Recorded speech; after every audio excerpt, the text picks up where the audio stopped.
আমি নর্মালি তো খুব একটা সাজি না, সেদিন একটু সেজেছিলাম, তাই নিজের মুখ দেখতে দেখতে সোজা চলে গেলাম প্রথমবারের জন্য আমার শ্বশুরবাড়িতে। এবার বলি, আমরা কিন্তু বাড়িতে না ঢুকেই প্রথমেই সোজা চলে গেছিলাম অন্নপূর্ণা মন্দিরে, কারণ আমাদের শ্বশুরবাড়ির নিয়ম হচ্ছে বিয়ের পর আমাদের যিনি কুলদেবী তাকে প্রণাম করে আসা। আর এটাই হচ্ছে আমার শ্বশুরবাড়ি, যেটা তোমাদের বাইরে থেকেই দেখালাম।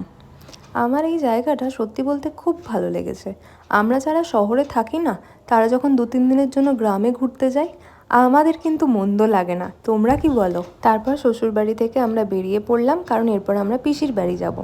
আর মাঝখানে আমরা নিলাম হচ্ছে 1 বস্তা মুড়ি। প্লিজ কেউ হেসো না কিন্তু, কারণ তোমরা সবাই জানো বর্ধমানবাসীরা মুড়ি খেতে কত ভালোবাসে। আর যেতে যেতে একটু খিদে পেয়ে গেছিলো, তাই একটা চিড়ের প্যাকেট আর একটা বিস্কিটের প্যাকেট নিয়ে নিয়েছিলাম।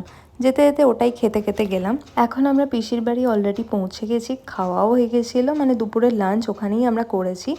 লাঞ্চ করার পর আমরা সোজা চলে গেলাম পিসির বাড়ির পেছনে একটা বিশাল বড় জায়গা রয়েছে, যেখানে পিসেমশাই বিভিন্ন ধরনের গাছ লাগিয়েছে।